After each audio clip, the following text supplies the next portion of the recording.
যতদিন পর্যন্ত সরকার বাহাদুর আমাদের দাবি মেনে না নেন, আমরা আমাদের দাবি নিয়ে মাঠেই থাকব। যদি আগামী 20/8/2025 তারিখের মধ্যে আমাদের দাবি বাস্তবায়িত না হয়, উক্ত তারিখের পর জেলা প্রাথমিক শিক্ষা অফিস ঘেরাও, পরবর্তীতে বিভাগীয় উপপরিচালকের কার্যালয় ঘেরাও, মার্চ ফর ঢাকা সহ কঠোর কর্মসূচি দিতে আমরা বাধ্য হব। 2025-এ বাংলাদেশের সকল কিন্ডারগার্টেন সরকারি বৃত্তি পরীক্ষায় অংশগ্রহণ করতে না পারায় আমরা বৈষম্যের শিকার। যে বৈষম্যের কারণে এত আন্দোলন, এত আত্মদানকারী, তারপরেও কেন এত বৈষম্য? আমরা কি বাংলাদেশের নাগরিক নই? কি আমাদের অপরাধ? এতদিনে সব পড়ালেখা প্রস্তুতি সব বিফল হয়ে যাচ্ছে। রাত্রে ঘুমাতে পারি না, ঠিক মতো খেতে পারি না। এখন আমরা কি করব? 2025 শিক্ষাবর্ষে আমরা কিন্ডারগার্টেনের যারা স্টুডেন্ট আছি তারা আমরা বৃত্তিতে অংশগ্রহণ করতে পারছি না, কিন্তু প্রাইমারিরা পারছে। তো এত বৈষম্য কেন? যে বৈষম্যের জন্য এত লড়াই, এত আত্মদানকারী, কিন্তু তাও বৈষম্য চলতেছে। তো প্রাইমারির বাচ্চারা পারতেছে, ওরা স্টুডেন্ট, আমিও তো স্টুডেন্ট, তো আমরা কেন পারছি না? আমি চাই যে সবাই যাতে সমান অধিকার পায়, সবাই যাতে এই 2025-এ বৃত্তি দিতে পারে। এক দেশে দুই নীতি কেন থাকবে? প্রাথমিকের বাচ্চারা যে বৃত্তি দিবে, কিন্ডারগার্টেন স্কুলের বাচ্চাদের অবশ্যই সেই বৃত্তিতে অংশগ্রহণ করতে হবে। এবং আমি শুধু আপনাদের মাধ্যমে সরকারের সর্বোচ্চ পর্যায়ে এটুকুই আহ্বান জানাতে চাই, যদি আমাদের আগামী 20 তারিখের মধ্যে এই কিন্ডারগার্টেন বাচ্চাদের এই বৃত্তিতে অন্তর্ভুক্ত করা না হয়, তাহলে আমরা জেলা পর্যায়ে, বিভাগীয় পর্যায়ে এবং মার্চ ফর ঢাকা পর্যায়ে আমরা কঠোর আন্দোলন করে আমরা আমাদের ন্যায্য অধিকার, আমরা এই বাচ্চাদের ন্যায্য অধিকার ফিরিয়ে দেওয়ার জন্য আমরা তীব্র আন্দোলন গড়ে তুলব।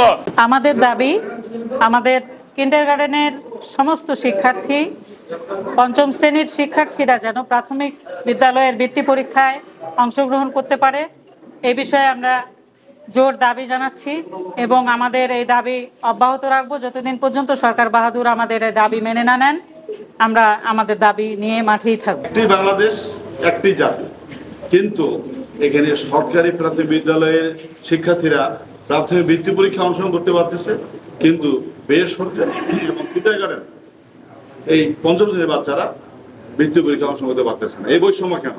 আমরা তো 2024 সালে যে বিপ্লবের মাধ্যমে এই দেশ গড়ার যে ইচ্ছা আমাদের, এখানে কোনো ভেদাভেদ থাকবে না, কোনো বৈষম্য থাকবে না, কোনো স্বৈরাচারী মনোভাব থাকবে না। কিন্তু আজকে এত বড় এই ছোট শিশু কোমল বাচ্চাদের মনে এই বৈষম্যটি কেন?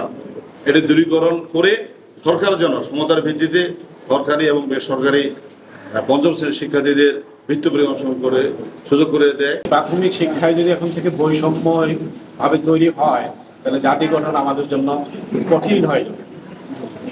বৈষম্যের বিরুদ্ধে আমাদের ছাত্ররা সব জীবন দিয়েছে জুলাই 24-এ। সেই 24-এর বৈষম্যের পরও আমরা দেখতেছি আমাদের ছোট বাচ্চাদের মাঝে বৈষম্যের শিকার।